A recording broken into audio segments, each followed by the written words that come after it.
Hey, what's up guys? It's Coach K here. Today I'm going to tell you some reasons why your forehand is going long instead of just overly simplistic stuff like you're opening your racket face or you're not getting enough topspin on the ball. The first reason I want to talk about why you may be missing your forehand long mysteriously is that you may be aiming too high when trying to hit an aggressive shot or aiming too high when you're too close into the court. If you're trying to hit a high heavy ball with not much power but a lot of spin, then yes, you want to aim very high. But if you're trying to hit a shot that you want to attack on, the chances that you miss that shot long are very high, especially if you don't have that much spin on the ball. So when you're trying to play aggressively, especially if you're closer into the court, and even if you're not that close into the court, do not aim too high. Because if you do, the ball is going to stay in the air for such a long period of time that the chances it goes long are very high. Even if you have a ton of spin on the ball, if you're trying to really hit a very aggressive shot and it is too high, then the chances of it going long are still pretty significant. So I'm going to give you an example here. On this shot that I'm about to hit, it's going to have very high net clearance, but I'm going to hit it aggressively. Let's see where the ball goes.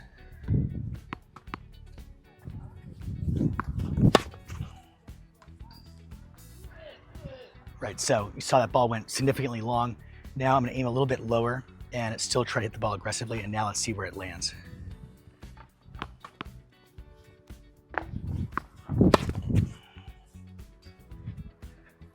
So because I aimed lower, the ball was able to hit the ground more quickly and it was in by a large margin. The second reason you may be missing the ball long mysteriously is because you might be hitting the ball late. And if you hit the ball late, a couple things can happen.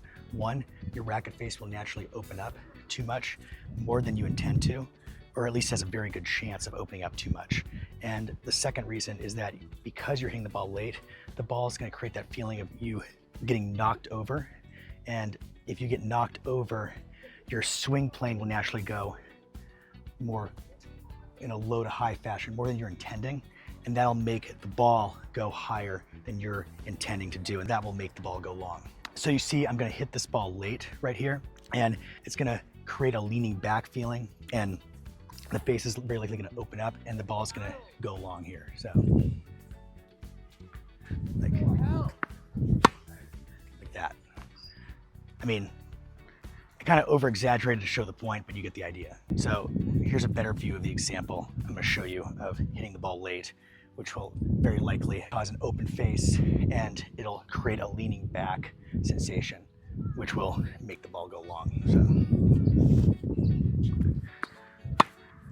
like that.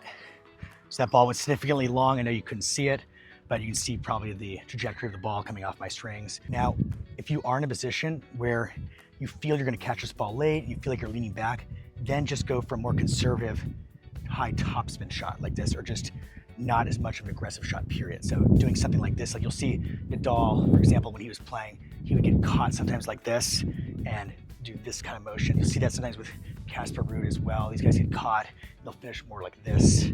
So like that. And that prevents that pushing feeling, where if you catch it late and you try to push too much, the ball is very likely going to go long. The last reason I want to bring up why you may be mysteriously missing that ball long is because you may be actually trying to push through the ball too much.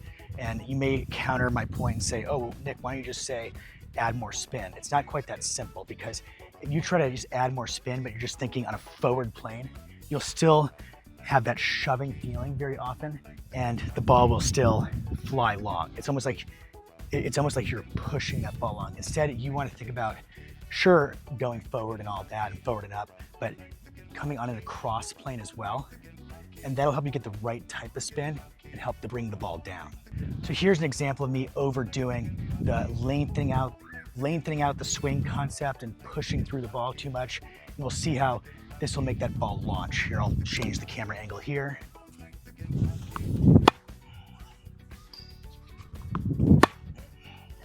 Like that, so the ball launches. Now on this one, I'm gonna come more across here. I mean, still driving out and forward, but also in the cross plane after contact, so.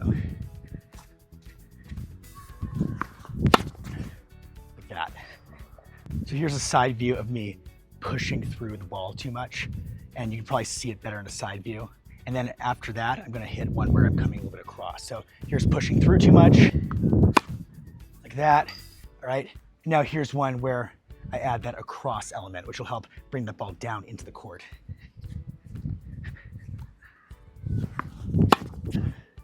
There. All right, hope this helps, guys. Thanks for tuning in today. I hope you enjoyed the content. For those of you that liked this video, hit the like and subscribe button on the bottom. For those of you that don't follow my channel that closely, I'm offering online serve lessons for $59, online forehand lessons for $59, and a combination of both for $99. You can either email me or direct message me on Instagram. Hope you're enjoying your summer for those of you in the Northern Hemisphere. And for those of you in the Southern Hemisphere, hope you're enjoying your winter. I'll see you guys soon.